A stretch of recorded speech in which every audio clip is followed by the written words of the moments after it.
Les populations du Boulkandé me chargent de vous demander à quand vous prévoyez le bitumage des routes Léo Sabou et Koudougou Yako, bitumage qui permettrait un meilleur approvisionnement du centre-ouest.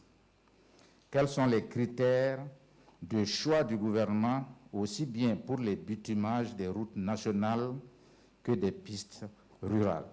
Je vous remercie. Alors. Merci.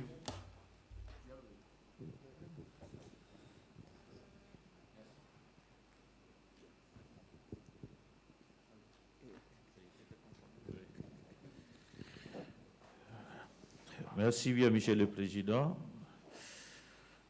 Félicitations, Monsieur le Premier ministre, pour un discours bien conçu et bien organisé par rapport aux années passées. Excellence, Monsieur le Premier ministre, en 2016, votre prédécesseur avait annoncé la réalisation d'une étude de tramway dans la ville de Ouagadougou. Excellence, où en est-on avec ce projet? Excellence, le programme d'urgence Sahel, PICH, qui avait été annoncé depuis 2016, la mobilisation de 400 milliards, si ma mémoire est bonne, qu'est-ce qui n'a pas marché? Quel bilan pouvez-vous nous faire? Excellence, les volontaires, les statuts de volontaires. Pouvez-vous nous décliner les statuts de volontaires si toutefois l'Assemblée, la représentation nationale n'avait pas été flattée par les mots de volontaires, alors que selon des informations qui nous parviennent, la majeure partie sont considérés des mercenaires. Excellence, notre vivre ensemble et la cohésion sociale sont menacés. Avez-vous un programme dans les médias pour pallier à cela? Parce que nous assistons depuis un certain temps à des exécutions sommaires, surtout de 2019 à 2020 que nous sommes. Nous avons à peu près 399 personnes de même ethnie exécutées par des hommes en armée, selon la société civile, des informations de la société civile. Excellence, pouvez-vous nous rassurer que dans cette lutte contre le terrorisme, il n'y a pas un calendrier cassé? Vu le nombre élevé de massacres de citoyens innocents, pouvez-vous nous rassurer la représentation nationale et le monde entier qu'une enquête indépendante sera mise en place pour déterminer la cause de leur mort, côté civil comme côté force de défense et de sécurité? Je dis cela car tous ont été témoins l'accusation d'un officier, l'armée burkinabé, d'être associé aux terroristes, obligeant le président du FASO à agir depuis l'étranger. Fort heureusement, pour son cas, les enquêtes ont révélé qu'il était innocent. Excellence, c'est au vu de toutes ces raisons fondées que je voudrais vous demander que la lumière soit faite sur ces morts et massacres dans notre pays. Et ce qui est inquiétant, les témoins clés sont en train d'être aussi éliminés. J'en ai fini. Merci. Merci.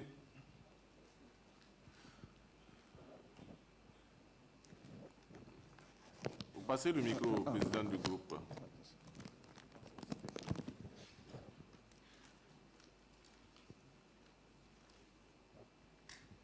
Généralement, vous nettoyez avant de remettre. Merci, Monsieur le Président. Merci, Monsieur le Président. Donc, étant le troisième de mon groupe, ça m'a permis d'évacuer 2 questions. Il me reste simplement 3. Alors, la première question donc de mes 3 qui restent, c'est l'objectif principal du barrage de Guiti est de soulager la population de Ouayouguia en eau potable. Cette année encore, à Ouayouguia, c'est la même galère pour avoir de l'eau. Excellence, Monsieur le Premier ministre, quelle est la vraie raison de sa disponibilité, de la non-disponibilité de l'eau dans la ville de Ouayouguia? La deuxième question, c'est la problématique de lotissement de Ouagadougou et de Bobo-Dioulasso. Sont devenus de plus en plus explosifs du fait de conflits entre populations parce que les terrains lotis n'ont pas été attribués. Donc, vivre ensemble très difficile dans la zone. Excellence, à quand pensez-vous trouver une solution durable à ce problème? Et l'autre petite question, c'est où en êtes-vous avec le fichier cadastral pour permettre de vraiment assainir le bon vivre ensemble dans les localités? Je vous remercie. Merci. C'est le dernier intervenant du groupe CDP. Donc, à présent, je passe la parole au groupe parlementaire RD.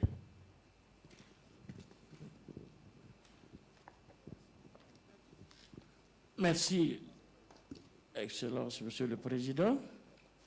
J'étais pressé de prendre le micro, on m'avait tardé. Alors, Excellence, Monsieur le Premier ministre, merci beaucoup pour le travail abattu, malgré votre âge. Ensuite, bravo pour le lancement des travaux du 11 décembre 2020 dans la région des Cascades, région de vos patrons.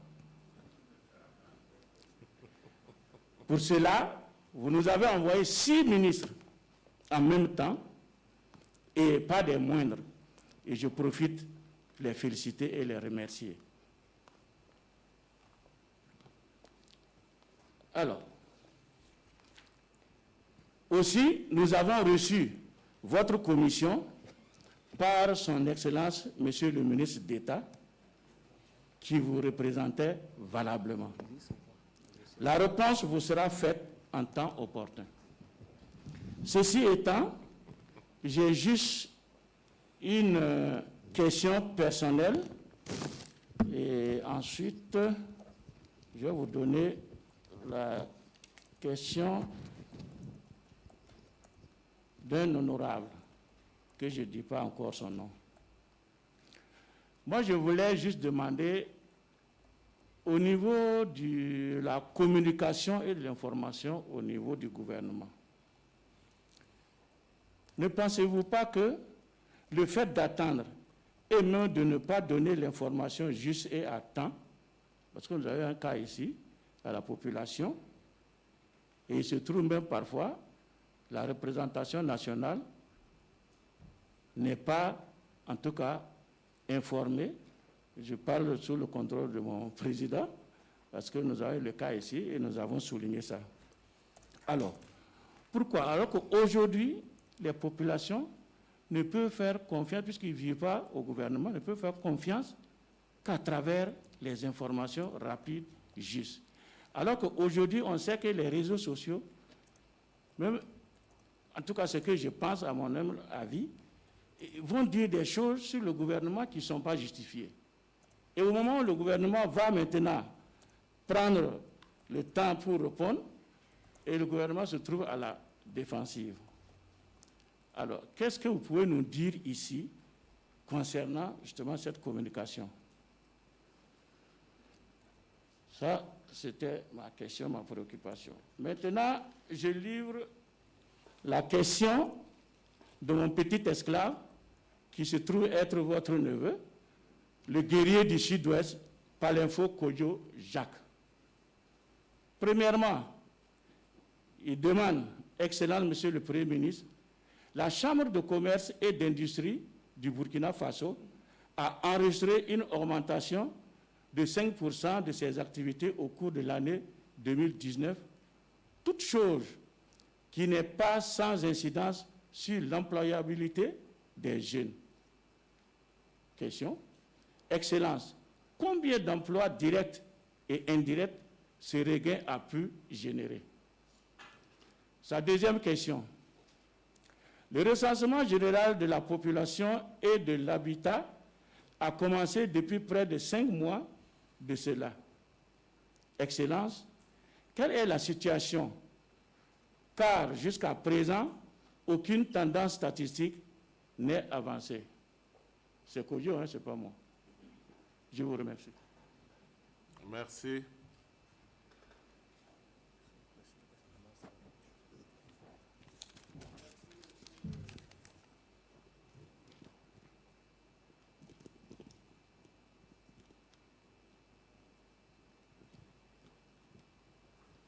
Merci, Monsieur le Président de l'Assemblée. Merci, Monsieur le Premier ministre. Excellence, Monsieur le Premier ministre, au titre de la mobilisation des volontaires devant constituer une force supplétive aux forces de défense et de sécurité, pouvez-vous nous renseigner sur le niveau de mobilisation de ces supplétifs et leurs compétences réelles sur le terrain face à l'ennemi? Deuxième question.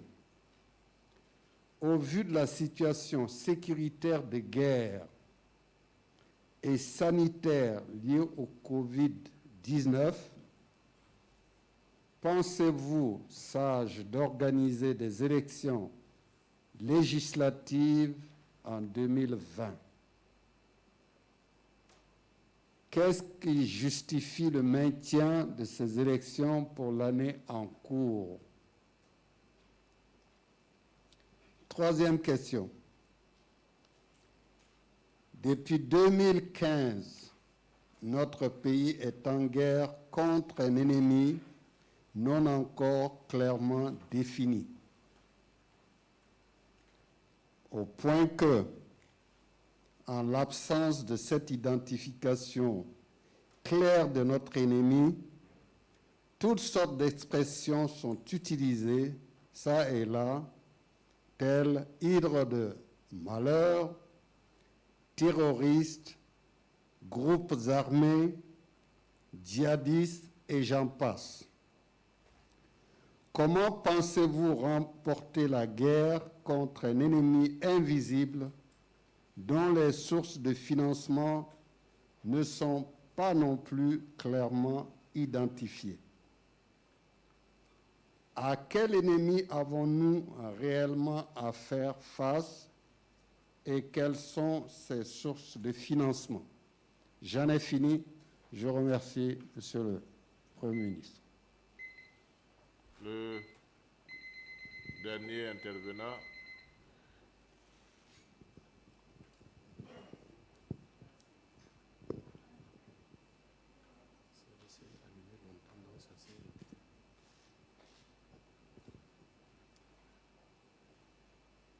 Merci, Monsieur le Président. Je suis porteur de la question du député Odagou Goula. Excellence, Monsieur le Premier ministre, dans l'urgence, que pouvez-vous faire pour les localités de Tankwalou et de Futuri qui sont sous blocus depuis 10 mois, sans que l'État ne puisse leur apporter assistance alimentaire? Si rien n'est fait dans cette semaine, ce sont des femmes et des enfants qui vont mourir de faim. C'était donc la question du député Odagou Goula. Pour ma part, Excellence, Monsieur le Premier ministre, cette année, je n'ai pas des images, mais j'ai des faits. Le premier fait, un soldat de retour du front m'appelle pour me dire de l'aider à payer son loyer.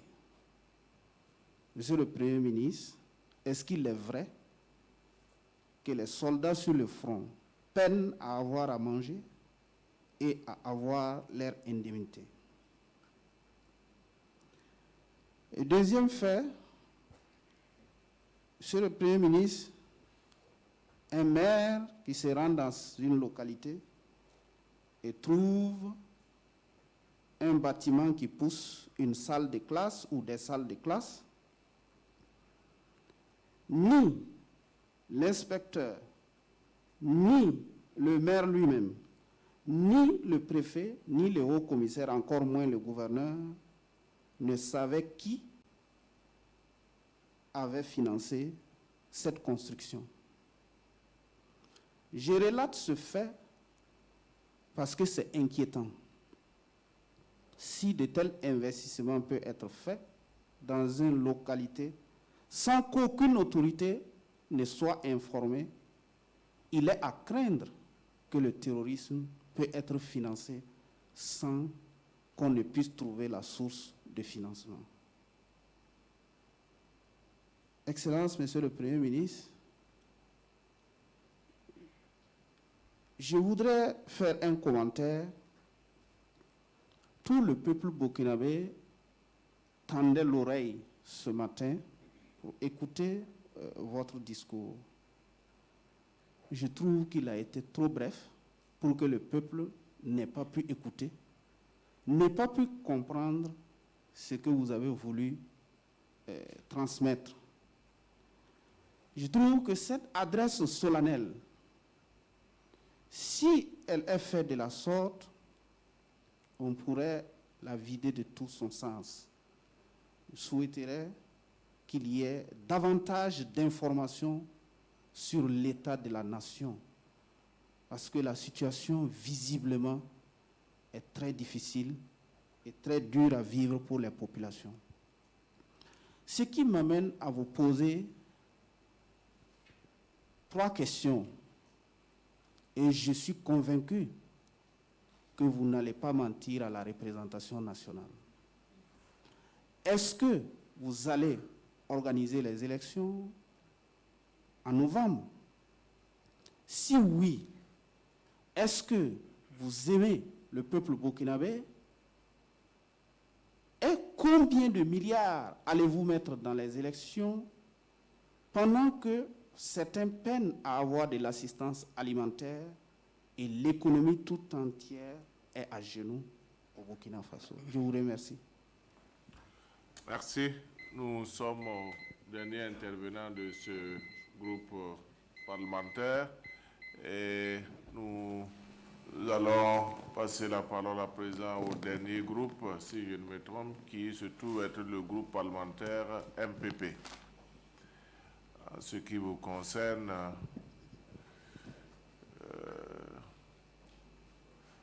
la magnanimité peut être revue. Excellence, continuez toujours comme vous avez toujours fait. Merci bien, Excellence, Monsieur le Président de l'Assemblée, Excellence, Monsieur le Premier ministre. Pour le groupe parlementaire, je vais donner la parole à l'honorable Sano Léonce. Ensuite, l'honorable Mossé se prépare. Je vais voir le chrono parce que pour que vous ne... C'est déjà déclenché. Allez-y. Ok, merci au président du groupe. Merci, Excellence. Excellence, Monsieur le Premier ministre. J'ai parcouru avec attention les annexes à votre discours.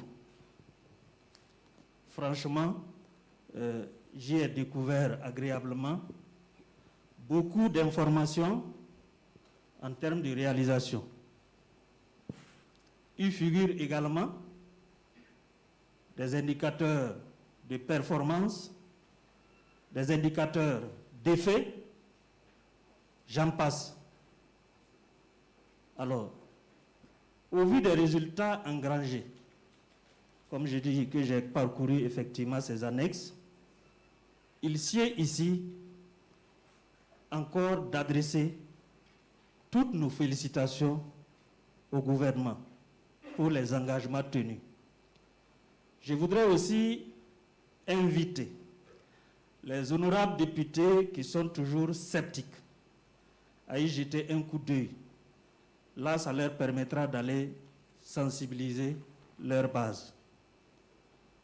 Toutefois, Excellence, Monsieur le Premier ministre, j'ai quelques préoccupations au niveau de la page 28 des annexes du document. Il a été prévu à la page 28, au titre du ministère de l'Agriculture, il a été prévu de mettre à la disposition des producteurs des engrais subventionnés. Si en 2019, vous avez en tout cas mis à disposition une importante quantité d'engrais, ici j'ai noté 35 149 tonnes, je voudrais poser la question, qu'en est-il pour la campagne 2020-2021 qui commence?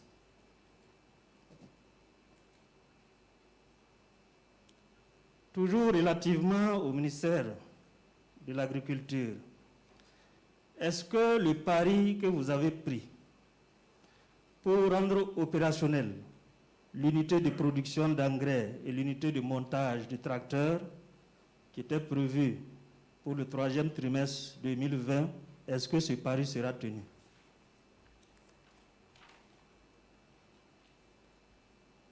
De la page 13 à la page 16, effectivement, des annexes, un tableau synthétique nous fournit les réalisations dans le domaine de la santé.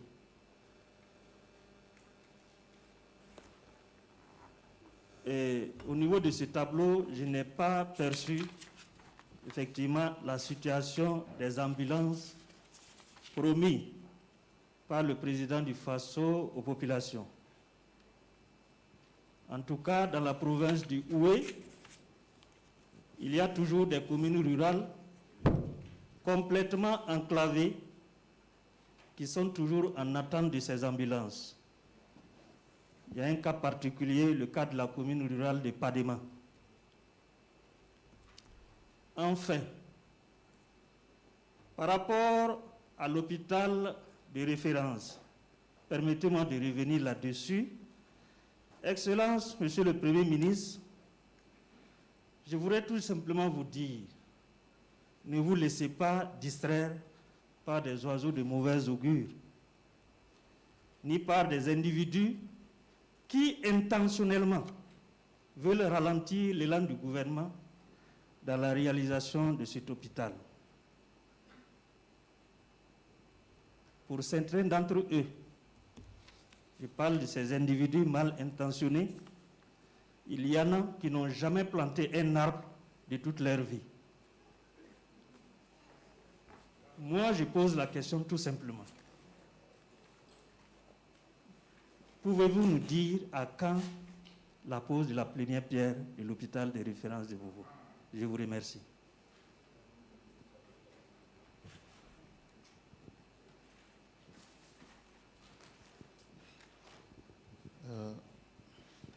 Merci, Président. J'aimerais féliciter le Premier ministre et son gouvernement et lui rassurer que ici, nous avons des nostalgiques du pouvoir et ainsi que des rêveurs du pouvoir. Et nous sommes outillés ici énormément en peintres qui ne possèdent que de la peinture noire. Donc, vous pouvez vous rassurer qu'ils avaient la peinture blanche, ils allaient peindre aussi blanc les choses. À mon niveau, je pense qu'il est clair que tous ceux qui ont peint en noir les choses ne se sont même pas plongés dans le contexte actuel. Tous ceux qui ont peint en noir les choses ne se sont même pas attaqués rubrique par rubrique par rapport au programme du chef de l'État. Ils ne se sont pas demandé est-ce que le nombre de classes pour éradiquer les écoles sous paillotes, nous sommes à quel niveau et à quel taux d'exécution. Ils ne se sont jamais demandé également est-ce qu'au Burkina Faso, depuis 1960 jusqu'à aujourd'hui, il n'y a jamais eu d'école professionnelle vous avez dit que vous allez réaliser. Vous avez réalisé combien? Apparemment, je vois ici qu'il y a jusqu'à 5 qui est réalisé. Pourtant, ça n'existait même pas du tout. Donc, et c'est dans quel contexte, d'ailleurs? Donc, moi, je m'aimerais rassurer le gouvernement pour dire que c'est vrai, il peut y avoir des ratés, et si on n'essayait pas, on ne pouvait pas rater aussi. Donc, je félicite le président du FASO, son Excellence Roch-Marc Christian Kaboré, ce qui nous a amené à sortir et avoir la confiance par la suite, je parle des 30-31, c'était la liberté. Aujourd'hui, il a poussé au maximum l'exercice de la liberté. Vous venez de le prononcer ce matin. Et là, personne n'en parle. Aujourd'hui, mon voisin en gauche peut confirmer, il ne pouvait pas parler avant comme il le fait aujourd'hui. Donc, c'est pour aller jusqu'à la limite de la liberté dont je parle, pour dire que les choses vont évoluer. Et je pense qu'il faut prendre ça comme un actif aussi, puisqu'on ne peut pas prendre tout. On n'était pas venu seulement pour un seul but, et il y a ce qui est caché, et nous allons le mettre au dehors, même ceux qui ne veulent pas. Et du moins, au niveau de la santé, je vois qu'on s'accroche à des propos, on s'accroche à des situations pour demander même si, à la limite, tout le Burkina Faso là, bon, est-ce qu'on peut rassurer que le plateau technique peut être correct à tous les niveaux. Mais en 2015, qu'est-ce qu'on est venu trouver? En 2015, on est venu trouver que les enfants des Oura à 5 ans, personne ne s'en occupait. Mais aujourd'hui, que ce soit à ma gauche ou à ma droite, personne ne dit qu'au village, ses cousins, ses neveux sont soignés gratuitement. Et c'est ce qui se passe aujourd'hui. C'est un programme qui a réussi. Et il faudra le reconnaître.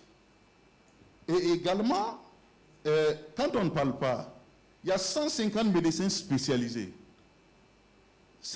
Avant, c'était combien? Je pense qu'il est clair. Puisqu'il faut comparer. Et pour comparer, pour faire la différence avant de qualifier le travail du gouvernement. Et moi, je compare pour dire qu'au-delà de 150 médecins spécialisés, il y a 500 médecins généralistes que j'ai notés dans votre discours. Et je ne vais pas rester pour dire que je suis subjectif, mais pas objectif. C'est vrai. Dans l'objectivité aussi, son Excellence, il y a d'autres réalités que nous pouvons poser spécifiquement, et ça s'explique. Je vous donne un exemple. Au niveau du Sourou et du Nayala, Excellence, pour une fracture aujourd'hui, ils sont obligés d'aller jusqu'à Dédougou. Donc, problème de radiographie.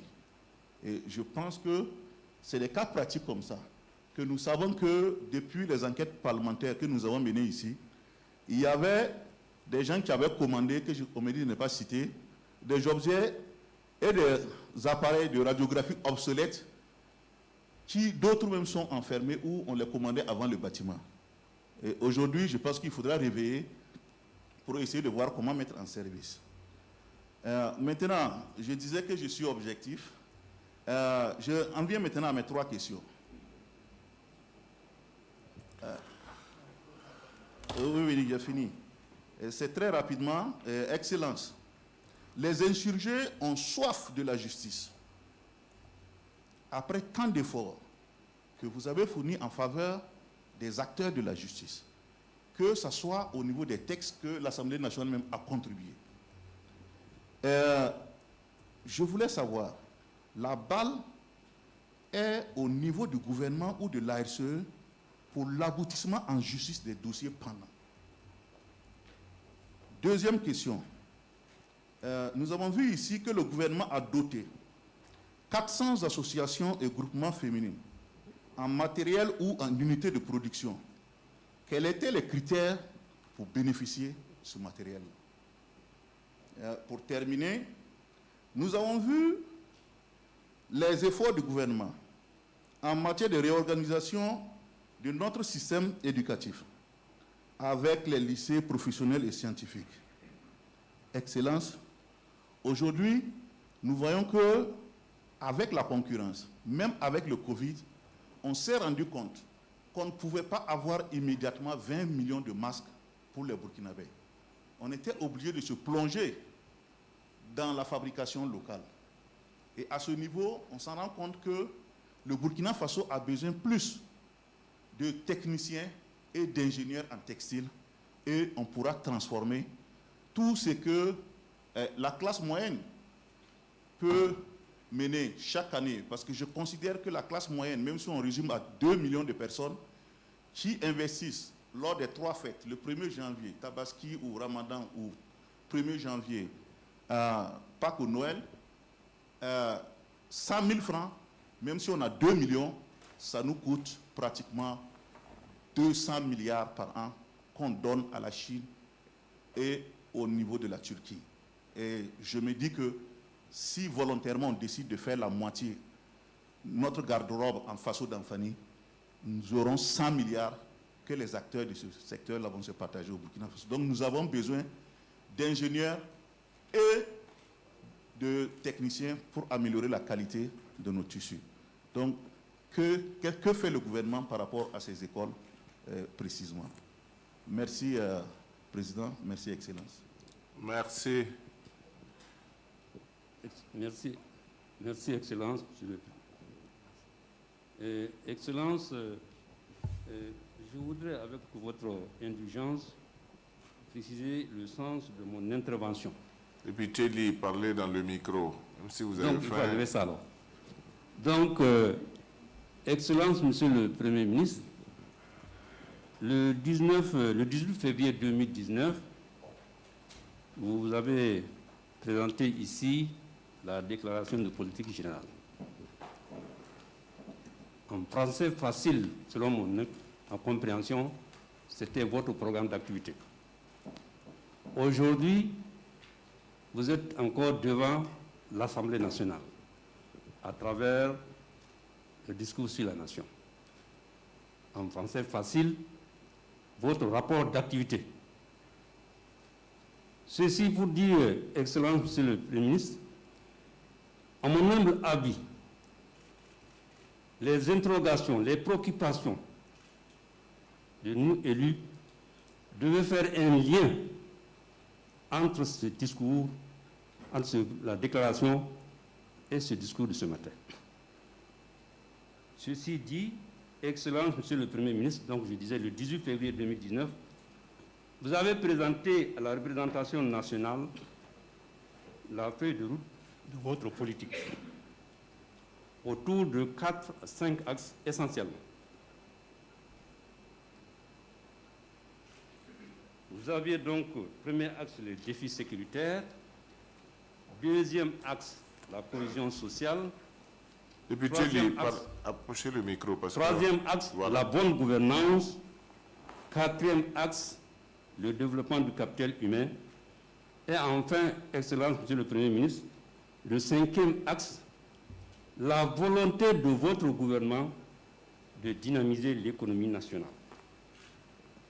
Dans votre intervention ce matin, vous avez fait donc le tour de ces axes en présentant les réalisations, mais en ne cachant pas aussi les difficultés.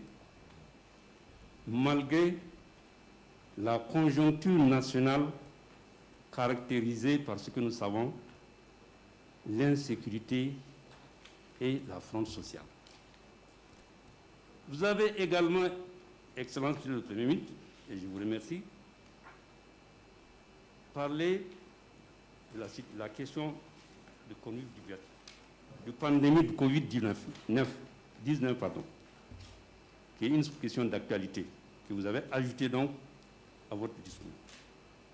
Je félicite le gouvernement pour les efforts fournis dans les différents secteurs, notamment au niveau de la sécurité, sur lesquels la plupart des députés ont intervenu, les secteurs sociaux avec les réalisations en annexe, et surtout au niveau de l'économie. malgré toujours ces difficultés, notre économie affiche tout de même 5,7% de croissance. Les ressources internes, notamment la fiscalité, nous avons donc un accroissement de 17,3%. Le déficit budgétaire pour lequel les bailleurs de fonds ont toujours un regard, nous l'avons contenu à 3% du PIB, respectant ainsi la norme communautaire. Pour tous ces efforts, Excellent Monsieur le Premier ministre, je félicite le gouvernement. Certains de mes collègues ont fait allusion au PNDS. Très humblement, Excellence Monsieur le Premier ministre, je pense que son Excellence, Monsieur le Président de Faso, a été élu sur la base d'un programme. De mon humble avis, il revient au Président de présenter son bilan. Et je pense qu'il le fera très bientôt. Et je dis donc à mon collègue, oui, que nous reviendrons. Nous reviendrons sur la base de ce programme. Excellent Monsieur le Premier ministre, c'est vrai, nous avons vu le discours un peu tard, mais en jetant un coup d'œil, j'ai quand même deux préoccupations. Au niveau de la page, en ce qui concerne le secteur de l'énergie, vous avez annoncé dans le discours l'électrification de 67 localités et la construction de 35 et 59 CSPS, entre autres. Monsieur le Premier ministre, est-ce que vous pouvez mettre à disposition de la représentation nationale la liste et la localisation de ces réalisations? Je vous remercie.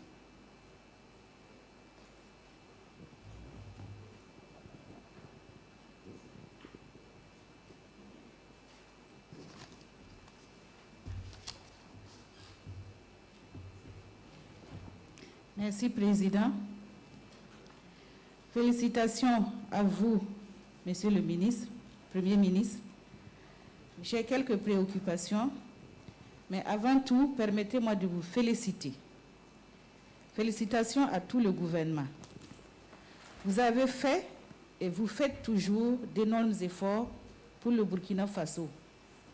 Vous venez de faire un discours sur la nation pour 2020 et nous notons que malgré de graves et sérieuses difficultés, vous avancez et le Burkina Faso avance. Des obstacles sont de partout. Je vais citer le terrorisme, la fronde sociale et le coronavirus qui est là, mais le gouvernement reste fort, robuste, engagé et courageux derrière le président du Faso pour l'exécution du programme du PNDS. Félicitations. Le peuple est témoin de toutes les réalisations et nous en sommes témoins encore aujourd'hui parce que même si vous ne l'avez pas dit dans votre discours directement ici, nous avons la copie et nous voyons dans les annexes tout ce qui a été réalisé. J'imagine, avec toutes ces réalisations, s'il n'y avait pas tous ces problèmes, tous ces obstacles, quel Burkina on allait être aujourd'hui.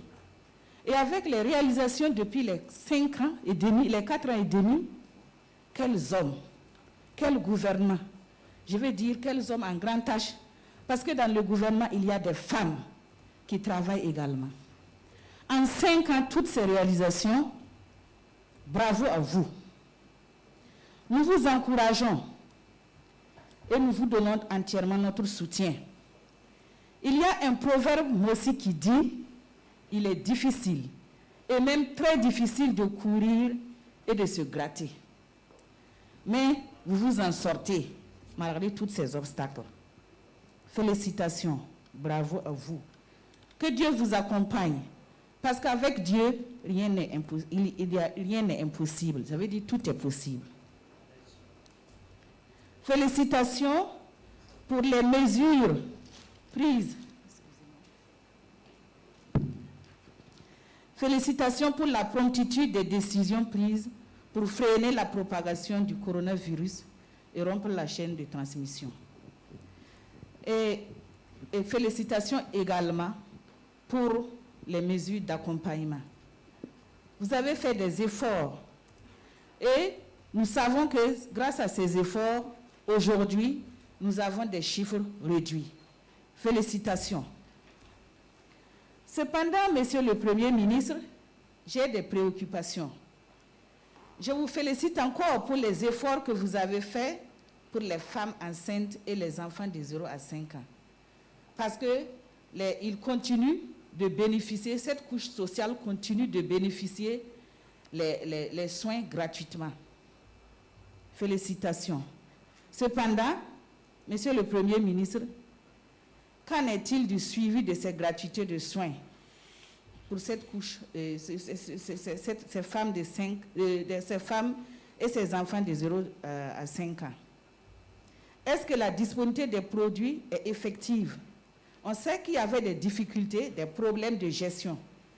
Est-ce qu'il y a une normalisation? Est-ce qu'il y a une amélioration de ces gestions-là?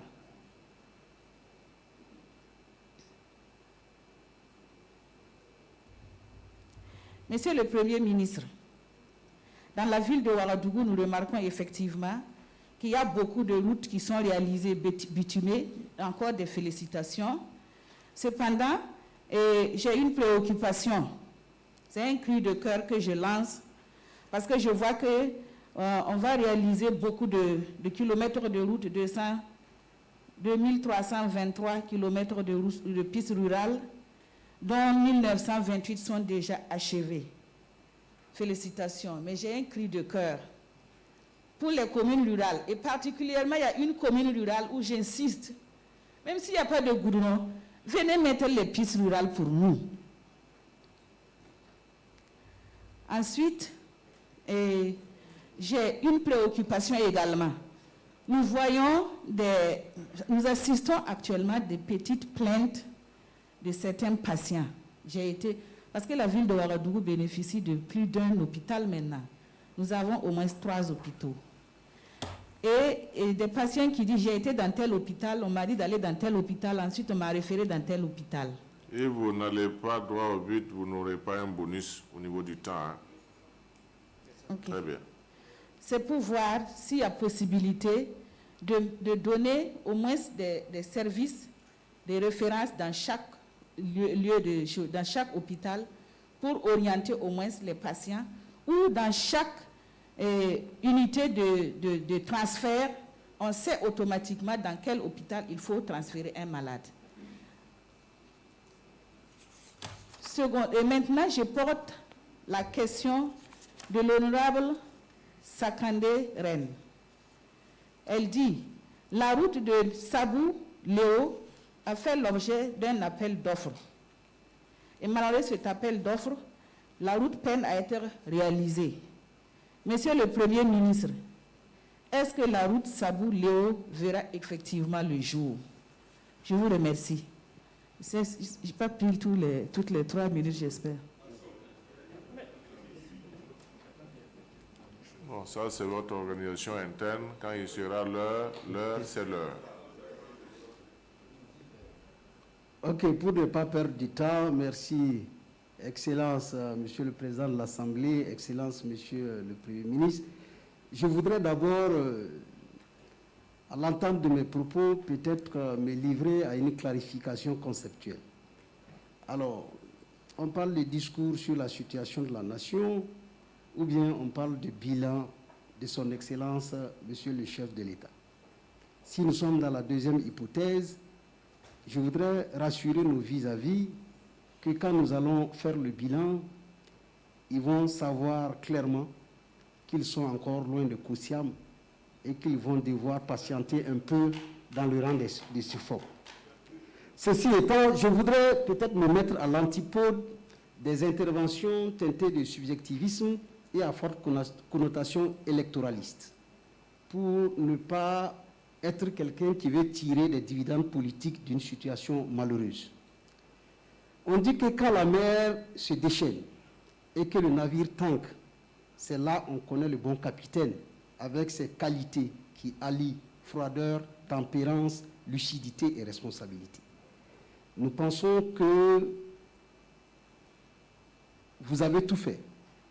Malgré les cris d'alarme des partisans du catastrophisme et de l'alarmisme politique pour que notre pays tienne debout. Je voudrais dire aussi que nous sommes immunisés parce que chaque année, nous avons écouté les propos des néo-prophètes politiques qui prédisent notre départ. Mais depuis 4 ans et demi, nous sommes là. Et c'est très important. On dit aussi, dans une émulation politique saine, quand il y a péril à la demeure, il n'y a ni opposition ni majorité. Il n'y a que des hommes d'État qui se subliment pour ne rechercher que le sauvetage de leur pays en danger. Je voudrais aussi dire à son Excellence, Monsieur le Premier ministre, que ce que j'ai ressenti en écoutant son discours, qui était, à mon avis, concis, précis et clair, c'est la sincérité. Je dis cela pourquoi? Dès à l'entame de vos propos, à la page 2, vous avez clairement dit la vérité aux Burkinabés.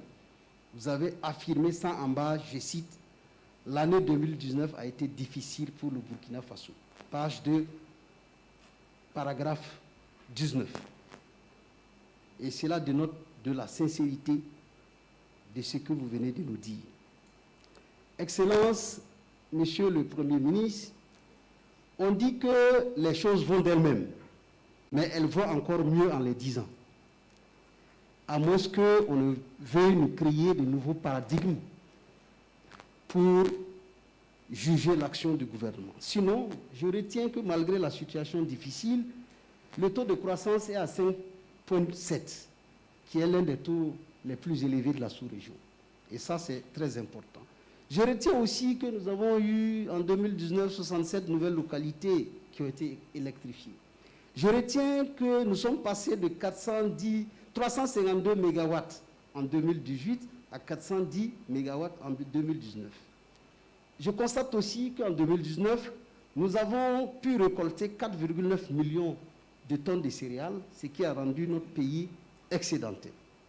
Donc, sur la base de ces éléments, je pense que le pays est en difficulté à cause de la situation sécuritaire et à cause de la situation sanitaire, mais il y a des résultats.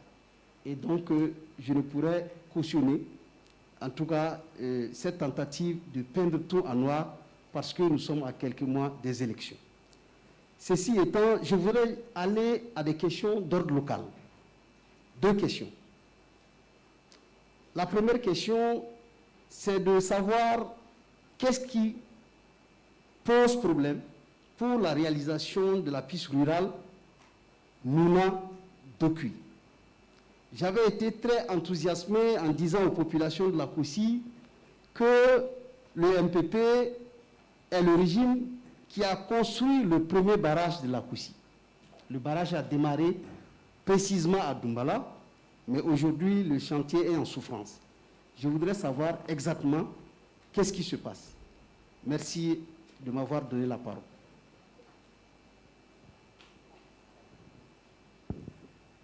Merci, je suis Lassina Ouattara.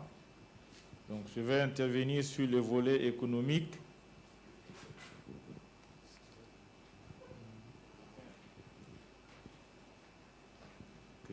Donc, je vais intervenir sur le volet économique. Ma première question là-dessus, c'est comment a évolué le PIB par habitant dans la période de l'exercice de redevabilité que vous venez de faire à la nation à travers l'Assemblée nationale. Deuxièmement, qu'en est-il du solde commercial du Burkina Faso? Troisièmement, vous avez fait un état de la bonne performance diplomatique de notre pays en utilisant le terme diplomatie financière. Pouvez-vous nous dire à quelle stratégie répond le déploiement de nos représentations diplomatiques? Lié à cela, quel est l'apport de nos représentations diplomatiques sur le développement du commerce extérieur du Burkina Faso? J'aborde maintenant et enfin le volet sécurité. Ma première question là-dessus. Excellent Monsieur le Premier ministre, quel est le moral de nos troupes combattantes aujourd'hui? Qu'est-ce que vous faites dans ce sens? Deuxièmement, l'hôpital militaire de 300 lits, c'est écrit dans vos annexes, est à 35% de son étude de faisabilité. Quand aurions-nous ce précieux hôpital qui est d'une urgence dans le contexte que nous savons? Y a-t-il un plan de ressources humaines qui sous-tend ce projet d'hôpital de 300 lits? Voilà, Excellence, l'ensemble de mes questions. Et je voulais joindre ma parole donc aux autres pour vous féliciter pour la bonne tenue de la barque, malgré les tempêtes violentes et féroces, que vous arriviez en tout cas à classer donc notre pays parmi donc les meilleurs en termes de taux de croissance dans la sous-région. Je pense que les fondamentaux sont maintenus. Je suis d'accord avec vous que le Burkina vit et il vivra. Que Dieu nous bénisse. Merci. Il vous reste 12 minutes. Merci, Excellence, Monsieur le Président. Merci à son Excellence, Monsieur le Premier ministre. Un certain nombre de préoccupations a été déjà prises en compte par l'ensemble de mes prédécesseurs. Donc, j'irai peut-être sur des questions que je dirais subsidiaires, en faisant un mix avec les questions d'un de mes collègues députés, Toé Roxan, qui est aussi le voisin. Alors, il demande, sur les questions d'infrastructure, il remercie le président du FASO pour ce qui est déjà abattu comme travail, notamment la route Sankoé-Gossina-Yaba-Toma qui a déjà été réalisée. Et il demande néanmoins à quand le bitume pour la route jusqu'à Gassan-Toma. Ensuite, à quand la réalisation du barrage de Zélassié, qui est au confluent des trois communes d'Assa, Gassan et puis Gossina. Dans la même veine, pour la province du Sanguier, nous remercions le président du FASO et l'ensemble de son gouvernement pour la réalisation du pont de Poix, qui est un point mythique. Et cependant, les populations s'impatientent pour la route parce que Thion est aujourd'hui quasiment enclavé. Et nous souhaitons en tout cas qu'avant la fin de 2020, que la route Nignon, Réau, Thion, Tenado, si on pouvait faire quelque chose, ça allait en tout cas désenclaver les populations parce que Nignon est quasiment coupé de Réau et Réau est coupé de Thion et Thion est quasiment coupé de Dassa et de Tenado. Donc c'est vraiment une urgence qui est là. Même si le pont est enclenché, il y a une urgence. Il y a aussi le CMA de Tenado qui a été érigé en district sanitaire il y a très très longtemps, mais jusqu'à présent, il n'y a même pas de clôture. Et les populations aussi me demandent de faire un peu le porte-parole pour que vous ayez un regard sur cette question. Alors pour finir, en tout cas, c'est d'adresser mes félicitations et mes encouragements à l'ensemble du gouvernement par rapport à ce qui nous a été présenté aujourd'hui, par la précision et la concision du discours de son Excellence, Monsieur le Premier ministre. C'est nous qui avons voulu ce format assez ramassé. Nous ne sommes pas encore à l'heure du bilan, parce que si on va citer les réalisations du gouvernement, comme dit quelqu'un, on ne va pas quitter ici. Donc, nous ne pouvons que vous encourager et vous assurer de notre soutien et de vous dire d'être encore beaucoup plus innovant, d'aller sur les chantiers qui ne sont pas encore défrichés et de croire en tout cas, notre soutien est indéfectible dans le sens du progrès. Je vais m'arrêter là. Bon courage à vous. Merci bien, Excellence, Monsieur le Président de l'Assemblée nationale, Excellence, Monsieur le Premier ministre. Le Burkina vit, Dixit, PM de Burkina, vivra, Dixit, sans Wallace. Donc le Burkina vit et vivra. Mais pourquoi? Vous n'avez pas dit pourquoi le Burkina va vivre et vivra. Parce que tout simplement, le Burkina Faso est dirigé par une équipe politiquement consciente et techniquement à la hauteur des tâches qui lui ont été confiées. Voilà la raison. C'est pour cela que le Burkina Faso vit et il va vivre. Excellence, avant de faire mon tout petit commentaire, il y a le député Bari Issa du Yaga qui m'a donné cette question du reste que je partage. Excellence, Monsieur le Premier ministre, la situation sécuritaire au niveau du Sahel est maîtrisée. Toutefois, le travail que nos forces de défense, que nous saluons, ont eu à mener ces derniers temps dans l'Oudalan et le Yaga doivent être salués à leur juste valeur. Félicitations à l'élite militaire, félicitations au ministère, donc au gouvernement, félicitations aux forces de défense et de sécurité qui sont sur le terrain, Dixit Bari Issa. L'espoir renaît dans nos contrées. Il y a 8 mois, personne ne dormait dehors. Aujourd'hui, les gens dorment dehors sous la brise. Merci au gouvernement, merci à l'ensemble donc des acteurs, y compris les députés honnêtes. C'est ce qu'il a écrit, c'est pas moi qui ai écrit, hein? C'est ce qu'il a écrit. Il demande également que le gouvernement ne baisse pas le bras dans la mesure où c'est l'hivernage. Le Yaga reste une province enclavée. Et donc que des mesures soient prises pour que certaines pistes interdépartementales, donc intercommunes, soient rapidement revues à l'État donc d'être empruntées. Il demande à l'état-major, donc au chef des armées, à savoir le ministre de la Défense, de lui faire une gendarmerie en Mansilla. Et à Tango, Gounagé et Tétapé, je vous remercie. Ça, c'est Balisa et je partage ses préoccupations. Maintenant, Excellence, mon commentaire porte sur la gouvernance. Il va déboucher sur la consolidation de notre état de droit.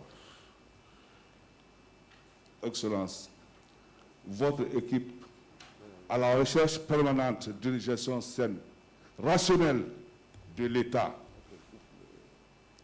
dans l'intérêt général des populations, donc c'est-à-dire des administrations effectives, dans le cadre d'un état de droit démocratique, est à saluer. Que le veuille ou pas. Mais vous savez, ça c'est dans tous les dialectes africains, il y a un adage qui dit que lorsque ton ennemi, même si tu danses dans l'eau, il va dire que tu lui mets la poussière. Ça, c'est comme ça.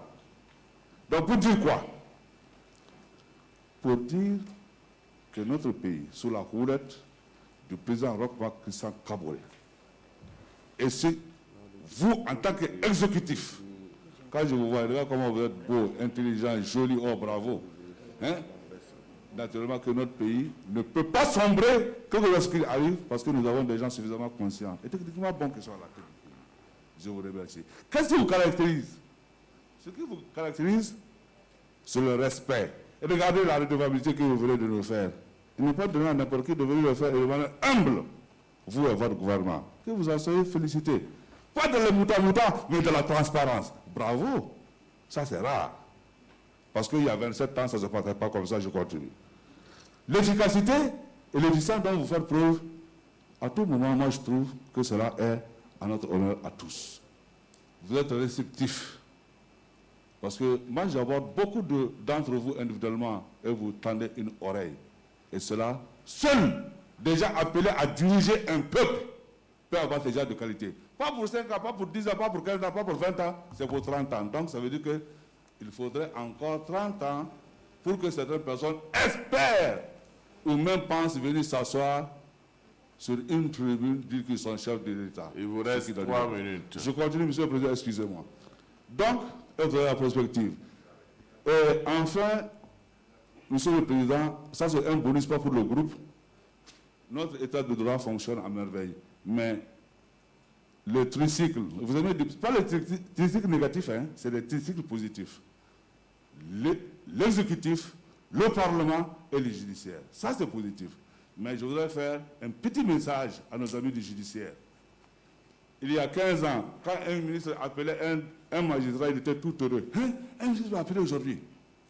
Depuis que nous sommes venus au pouvoir, un magistrat équivaut à un député, équivaut à un ministre. Ça veut dire quoi? Ça veut dire qu'ils n'ont plus le droit de régler les questions dans la rue. Ils n'ont plus le droit de régler les questions sur les réseaux sociaux.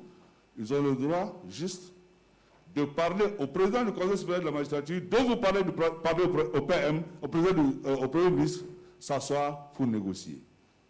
C'est comme ça que ça fonctionne dans un état de droit. Ce n'est pas aller suivre, parce qu'aujourd'hui, ils ne sont pas des fonctionnaires, mais ils ont un statut reconnu par la Constitution. À la seule différence qu'entre vous et eux, entre les ministres et eux, c'est qu'ils font une carrière dans la magistrature.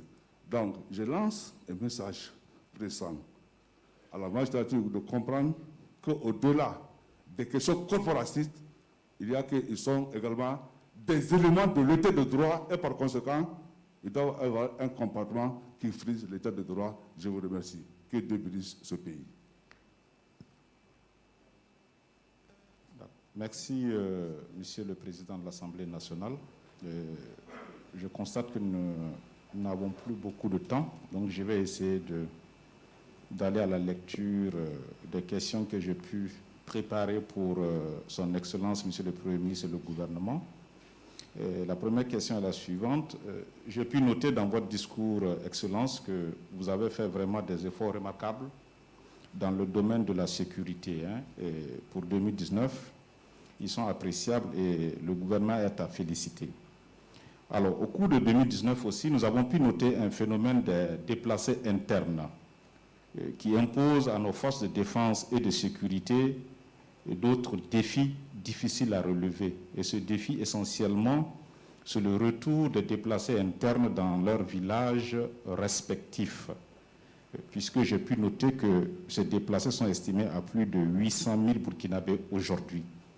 Est-ce que le gouvernement a des objectifs clairs quant au retour des déplacés internes dans leurs villages respectifs? Puisqu'à l'observation, nous avons remarqué que c'est chaque fois que les FDS qui étaient cantonnés dans une localité ont quitté cette localité, que les villageois aussi à la suite se sont donc déplacés. Est-ce qu'il n'y a pas un lien entre la présence des forces de défense et de sécurité et le déplacement des populations?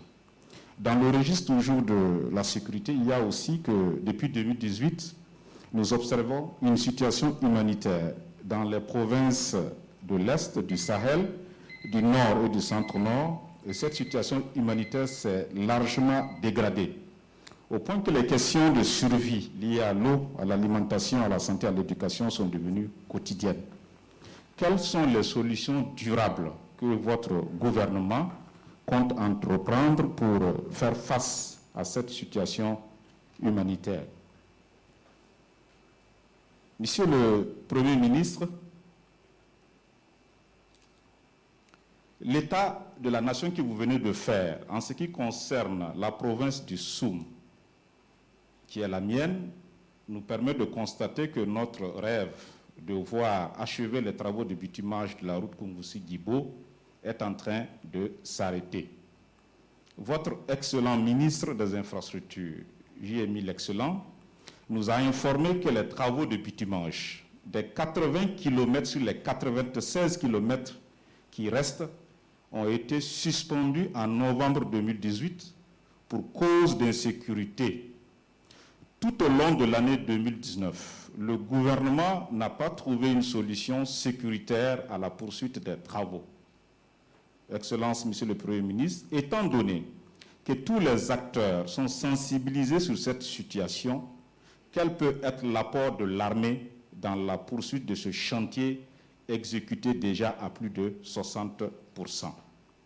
Et la dernière question, les faits tragiques consécutifs au terrorisme et à l'insécurité dans notre pays en 2017, 2018 et 2019, et plus récemment en 2020, et permettez-moi de citer les localités pour ne pas se focaliser sur quelques sites géographiques, Nassumbu en 2017, Arbinda en 2018 et 2019, Djibo, Pobe Mengawo, Yirgu, Kelbo, Barga, Tanwalboubou récemment en 2020, et leurs conséquences sur la cohésion des communautés et la violation des droits de l'homme imposent à notre pays une responsabilité et une lucidité de se pencher sur la question des droits de l'homme dans le cadre de la lutte contre le terrorisme.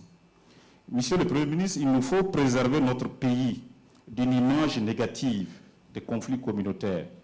Je voudrais donc, en guise de contribution, que vous acceptiez, que nous proposions ou que je propose au président de l'Assemblée nationale et au bureau de l'Assemblée nationale qu'ils instruisent la commission chargée des droits de l'homme de l'Assemblée nationale de se saisir de la question et d'organiser un dialogue avec le gouvernement, les FDS, la justice et les organisations de la société civile œuvrant dans le domaine des droits de l'homme. Ce dialogue, sous l'égide de l'Assemblée nationale, va faciliter un agenda national, réaliste, inclusif et dans un esprit de responsabilité globale de tous les enfants de la nation. Cet agenda national, donc, sur la question des droits de l'homme dans le cadre de la lutte contre le terrorisme, pourra ainsi nous soustraire des influences à l'international qui se profilent à l'horizon. Pour terminer, Excellence, Monsieur le Premier ministre, je ne peux pas ne pas vous remercier, vous féliciter sur la promesse que le chef de l'État a faite aux étudiants de leur doter un ordinateur. Et il vous souviendra que l'année dernière, au cours du même exercice, j'étais celui qui avait rappelé que cette promesse devait être tenue. Et j'ai pu noter qu'il y a un début d'exécution de cette promesse. Donc recevez mes remerciements et mes félicitations pour cet acte de réalisation. Merci.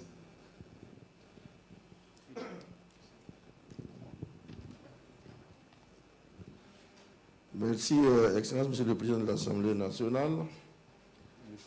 Excellent, Monsieur le Premier ministre. Le terrorisme et l'insécurité ont pour conséquence le déplacement massif des populations. Et comme le disait tantôt mon collègue Tamboura, on dénombre plus de 800 000 déplacés actuellement. La situation est critique, certes, mais elle aurait pu être plus catastrophique si le gouvernement et ses partenaires n'avaient pas bien réagi. Je félicite le gouvernement et je suis solidaire avec ces populations qui souffrent. Excellent, Monsieur le Premier ministre, comme mon collègue Tamboura vient de le dire, je voudrais aussi savoir à quand le début de retour de ces centaines de milliers de déplacés dans leurs villages respectifs. Quelle peut être leur contribution à la sécurisation de leur village? L'approche de la saison pluvieuse vous commande de trouver des solutions supplémentaires dans le domaine des abris pour ces personnes déplacées. Excellence, Monsieur le Premier ministre, qu'est-ce qui est prévu dans le domaine des abris pour ces déplacés internes face à la saison pluvieuse qui arrive? Je vous remercie.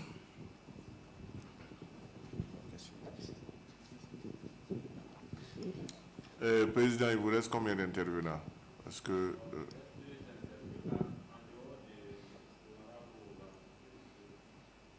Non, on ne va pas y aller comme ça. On vous donne 5 minutes.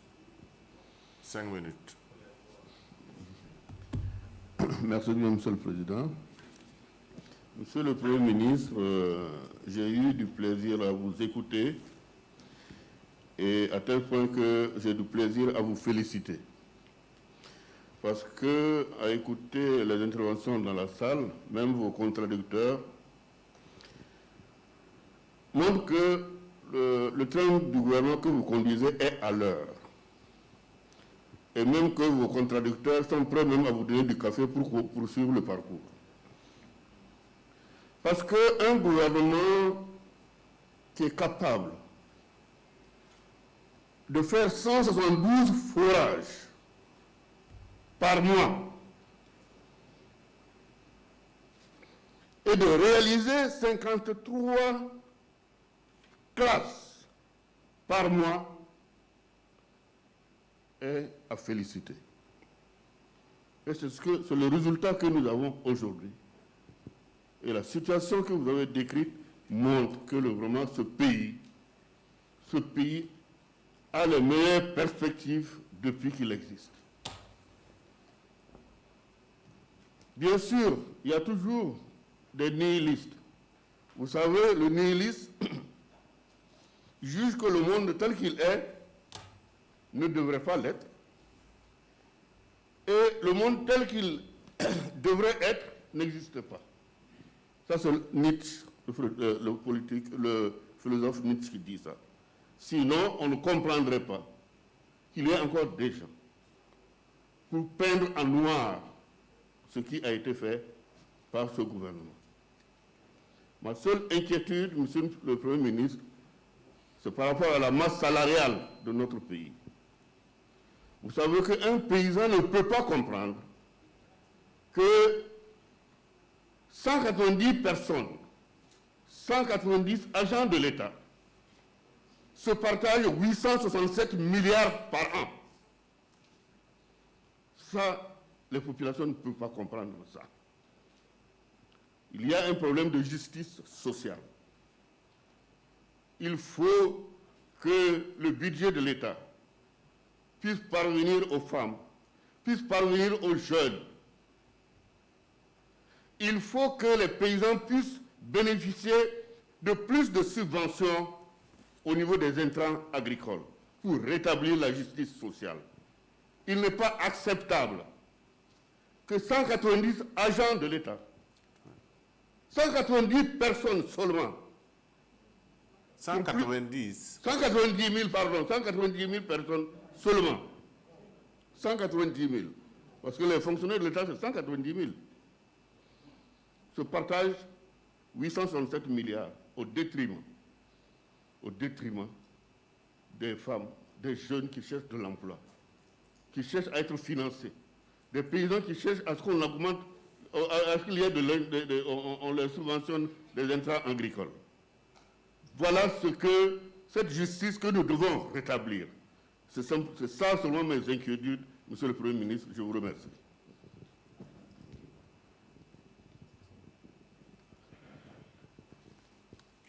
Merci, Excellence, Monsieur le Président. Merci pour votre flexibilité. Je n'aurais pas pu prendre la parole si vous n'avez pas été flexible. Alors, moi, je devrais me féliciter d'abord de deux choses. Me féliciter du discours de son Excellence, Monsieur le Président du Faso. C'est nous qui avons voulu que ce timing-là soit fait. Donc, on ne peut pas. Vous savez, il y a beaucoup de photographes pour qu'ils fassent l'Assemblée pour faire une photo, pour présenter la situation, l'état de la nation, à travers ces différentes dimensions. C'est un peu difficile comme exercice. Les annexes viennent nous éclairer davantage sur les réalisations qui ont été faites. Et il y en a beaucoup. Je voudrais également me féliciter de l'ensemble des interventions. Je crois que quand même, cet exercice républicain-là, tout le monde, tous les députés de la majorité comme de l'opposition, ils sont entrés dans cet exercice. Globalement, il faut s'en féliciter. Bon, il était à craindre qu'à 5 mois des élections, comme je les appelle depuis 1992, les députés JSR, j'y suis, j'y reste, ne fassent la politique politicienne en faisant de cette tribune l'occasion de faire leur campagne pour revenir. Mais ça n'a pas été le cas, de mon point de vue. Troisièmement, c'est l'autorité de l'État. C'est une question qui va certainement revenir et pendant longtemps. Vous savez, nous avons hérité d'un État de mal-développement et de non-développement. C'est un peu difficile. En quelques années, ce qui a été fait, on aura l'occasion de revenir là-dessus, mais je souhaiterais qu'en matière de communication, il y ait une meilleure articulation des interventions du gouvernement. Il y ait une meilleure coordination de l'action gouvernementale. Que, en ce qui concerne les réalisations, nous avons l'occasion et le privilège, en tant qu'intellectuels et étant également à l'Assemblée, d'avoir plein d'informations. Mais beaucoup de gens n'ont pas ces informations. J'avais proposé que le gouvernement, en rapport avec les médias, fasse l'effort de faire un documentaire pour répertorier l'ensemble des interventions, pour montrer un peu partout. Parce que, vous savez, nous sommes dans un pays, il y en a qui sont myopes, il y en a qui sont aveugles, il y en a qui voient bien, il y a malvoyants, il y a bienvoyants. Donc, avec l'effort des spécialistes en communication, on pourra, au besoin, avec les langues nationales, vulgariser éventuellement ces documentaires. Pour qu'on sache qu'est-ce qui a été fait. Parce qu'il y en a qui ne croient pas. Troisièmement, quelqu'un a dit, parce qu'il y en a qui poussent à la roue aujourd'hui, quelqu'un a dit que les insurrections, les révolutions, les contestations naissent quand en haut, on ne peut plus, et quand en bas, on ne veut plus. Il y en a qui utilisent cette formule, de fait de leur perception, qui veulent partager ça en sentiment, qui prennent un corpus et qui deviennent une réalité pour amener à ce que cette situation soit ce qu'ils veulent qu'elle soit. Moi, je voudrais qu'également les efforts de communication, les efforts de dialogue qui sont faits par le gouvernement, en direction de la société civile, en direction des communautés religieuses, en direction des différents composants de la société, que ça soit amélioré, de sorte que s'il est possible, d'organiser un dialogue inclusif pour qu'on se parle et qu'on dise, voilà ce qu'il y a comme problématique majeure au niveau de notre État, qu'est-ce que les uns et les autres peuvent apporter comme contribution pour qu'on avance. L'État est garant de tout. Il faut un État stratège, il faut un État clairvoyant, mais enfin, comme le président du FASO a eu le dire, tout le monde veut les changer, mais personne ne veut changer. On fait comment? Personne ne veut changer. Quand on voit les discours haineux, les discours, comme je dis, tout le monde est devenu spécialiste au Burkina Faso. Mais quand même, tout le monde ne peut pas être spécialiste en tout. Quand on est en sport, quand on est à coronavirus, oui, c'est la Covid, il semble qu'on dit maintenant la Covid, mais tout le monde est spécialiste, ce n'est pas possible. Donc on a un effort à faire pour que la population, les populations se mettent dans un minimum de discipline, de travail. Parce que les fonctionnaires, on ne travaille pas.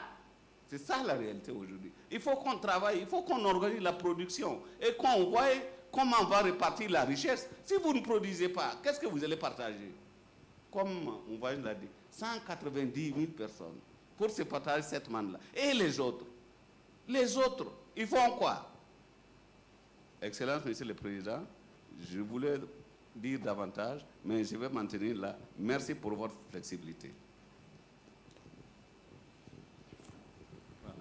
Excellence, le président du groupe, qu'est-ce que je fais? Je continue, non? Bon, je vais demander à l'opposition, voir s'ils sont OK. Ah non, non, pour mon bon, Excellence. Bon, d'accord. L'opposition dit qu'on peut vous donner 1 minute. Mais sans vous-même, j'ai l'autorisation. Allez-y. Excellence, je salue la précision et la concision de votre discours qui donne une vue claire de la situation de la nation. Nous notons que face à la double crise sanitaire et sécuritaire qui touche notre pays, notre peuple a développé une résilience véritable, et cela grâce au leadership du président du FASO, son Excellence Roch-Marc Christian Kaboré. Dans 6 mois, nous serons au terme d'un véritable quinquennat démocratique depuis la Haute-Volta jusqu'au Burkina Faso, où nous sommes. C'est à l'honneur de son Excellence, Monsieur le Président du Faso, du gouvernement, de l'ensemble des élus nationaux. J'ai dit l'ensemble des élus nationaux. Et nous devons cette résilience à notre vaillant peuple. Excellence, malgré le contexte sécuritaire et sanitaire difficile, les progrès enregistrés sont notables dans le secteur des infrastructures, de l'énergie, des mines, des transports et j'en passe. Notre groupe parlementaire félicite le gouvernement pour les actions menées et l'exhorte à garder le cap dans la poursuite du dialogue avec les partenaires sociaux et dans la mise en œuvre du programme du chef de l'État. C'est à ce prix que nous serons dans un pays où le vivre ensemble sera réel. À présent, je voulais porter 3 questions de l'honorable Ilboudo Élise. En fait, il y a une des questions qui a été déjà prise en compte. Il s'agit du retour des déplacés internes qui rencontrent des difficultés alimentaires. Qu'est-ce que le gouvernement envisage pour leur retour dans leur hameau de culture pour retrouver leur dignité? Aussi, elle s'étonne que par rapport à la pandémie du Covid-19, il y a eu une mobilisation monstre pour avoir des ressources, mais qu'en est-il de l'insécurité? Ce sursaut national aussi doit se faire dans le cadre de la lutte contre l'insécurité. La deuxième question, il s'agit des zones à risque. Qu'est-ce que le gouvernement envisage pour permettre aux gens d'effectuer l'enrôlement de façon paisible et avec beaucoup de quiétude? La troisième question est relative à la reprise des classes. Voilà, je lis la question. Monsieur le Premier ministre, les élèves des classes d'examen doivent reprendre le chemin de l'école le 1er juin, ce qui sera extrêmement difficile de façon pratique, car la saison pluvieuse qui va s'installer bientôt compliquera davantage le bon déroulement des cours avec les classes intermédiaires. Quelles sont les stratégies que votre gouvernement a mises en place pour nous éviter une année blanche? Élise Tombiano épouse Ilboudo et il me charge de féliciter le gouvernement pour le travail abattu. Merci, Excellence. Merci. Nous sommes au terme. S'il vous plaît, Excellence, c'est une petite question. Une question n'est jamais petite. Bon, c'est dans le cadre du secteur de l'eau. C'est la situation du barrage de Tinakov et du forage Christine. Si le Premier ministre peut donner des informations par rapport à ces 2 questions. Très bien.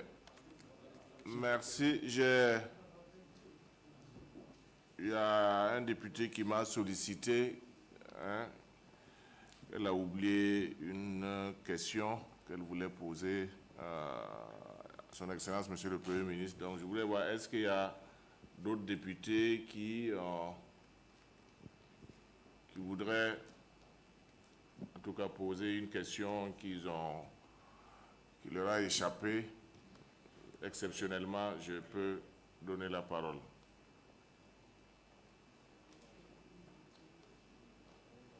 Donc, il n'y a que la seule personne.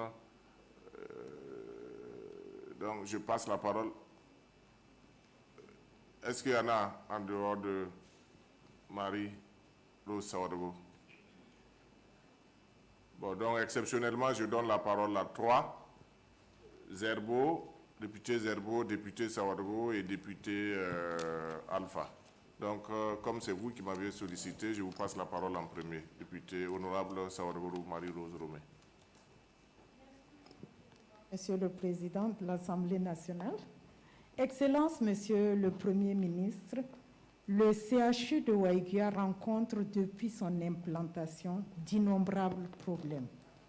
Tout d'abord, il y a tout le système électrique qui est défectueux et qui empêche la possibilité de réaliser des analyses médicales, a fortiori des radios, Et en plus, tous les appareils qui sont au niveau les appareillages au niveau de ce CHU sont en panne. Depuis 2016, nous n'avons cessé de relancer le gouvernement sur le problème de ce CHU. Surtout que c'est un hôpital de référence et que les autres zones aux alentours envoient leurs malades là-bas, alors qu'on ne peut rien réaliser comme diagnostic. Je vous remercie. Merci. Député Zerbo.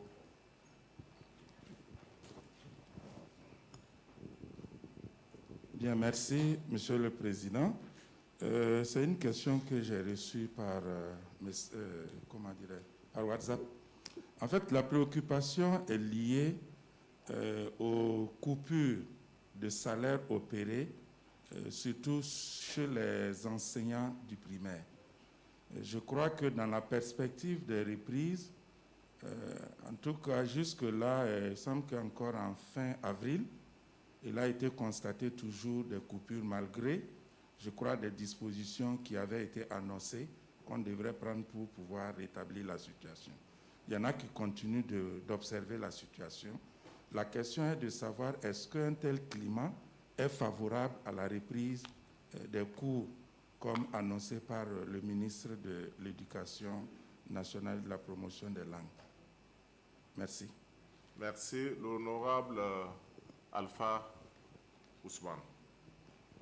Merci, bien, Excellence. Je voudrais juste revenir sur deux petites questions relatives à la question de l'eau, surtout la mobilisation des eaux de surface. Excellence, Monsieur le Premier ministre, comme vous le savez, le barrage de Bamakali dans le département de Tinakof, à la frontière entre le Mali et le Burkina Faso, constitue le troisième plus grand barrage du Burkina Faso. Ce barrage reste également un obstacle, donc c'est une source de sécurité en termes d'eau et de sécurité bien physique, parce que c'est au niveau de la frontière. Ça fait une année aujourd'hui que ce barrage ne connaît plus de construction, donc nous venons pour savoir exactement quel en est-il. Ensuite, le forage Christine, bien que certains spécialistes du ministère de l'eau nous disent que c'est un forage à grand débit, et jusque-là, il n'y a rien, il n'y a aucune gestion autour du forage. Et généralement, le mois de mai, on va ouvrir le forage sur fonds propres, c'est-à-dire que c'est les particuliers qui vont cotiser pour acheter le carburant, ou bien des sociétés minières qui vont nous aider, ou bien bon, les députés qui vont s'endetter pour ça. Toujours est-il que ce forage-là mérite d'être donc bien géré. Donc je voudrais, si le ministère de l'eau peut nous dire exactement ce qu'il en est. Merci. Merci, Excellence. Merci. Alors, nous sommes au terme des interventions. Moi, je voudrais profiter, Monsieur le Premier ministre, ce n'est pas des questions, mais j'ai quand même juste deux sollicitations à vous faire. Groupe parlementaire non inscrit. La première, c'est vrai que nous sommes là-dessus avec une commission d'enquête sur les promoteurs immobiliers, mais nous voudrons solliciter le gouvernement avant que les résultats ne vous soient communiqués de pouvoir prendre des mesures conservatoires en ce qui concerne les délibérations des différents conseils municipaux. Sinon, demain, on n'aura pas de terre. L'État n'aura pas de terre pour faire une réalisation quelconque. C'est vraiment une sollicitation.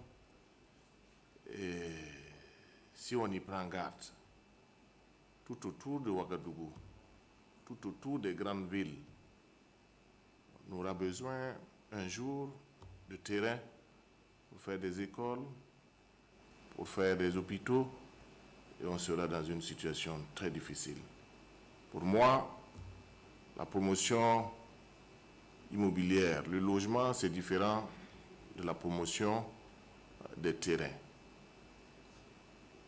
Pour un promoteur qui prend 400 hectares, qui ne les met pas en valeur, qui ne construit pas une maisonnette, une bicoque, va encore prendre 600 hectares ailleurs, il y a un problème. Il y a véritablement un problème.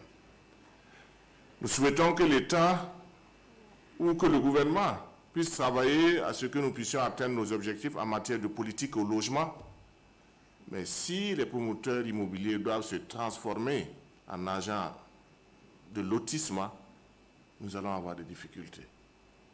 Donc, je souhaiterais, parce qu'au vu de ce que nous avons reçu comme information de la commission d'enquête parlementaire, si nous attendons la fin, nous risquons d'être dans une situation très regrettable. La deuxième sollicitation, je voudrais demander au nom de l'ensemble des députés que vous puissiez inscrire dans le budget 2021 la réalisation du barrage de Daouélégué. Pour une fois, les Burkinabés, à main nue, sous le soleil, pendant le carême, se battent pour pouvoir reconstruire cette retenue d'eau. Je suis allé, j'ai vu des femmes, des hommes, des femmes faire des kilomètres avec des bidons d'eau sur la tête pour permettre à ces braves populations de pouvoir reconstruire leur retenue d'eau qui d'ailleurs a été construite sous l'égide de Nabagogo dans les années 50. Et donc c'est la sollicitation de l'Assemblée nationale afin que ce barrage puisse être inscrit dans votre projet de budget pour l'année 2020. Donc c'est les deux sollicitations que je voulais faire à son Excellence, Monsieur le Premier ministre. Et du coup, dire que nous allons observer une suspension de séance, je ne sais pas, il appartient au Premier ministre de nous le dire, 1 heure, 1 heure et demie, 1 heure et demie, ça vous convient. Donc nous allons observer une suspension d'1 heure et demie pour permettre au... 1 heure, d'accord, très bien. Donc 1 heure pour permettre au gouvernement de préparer les réponses aux questions. Et ce qui veut dire, nous sommes à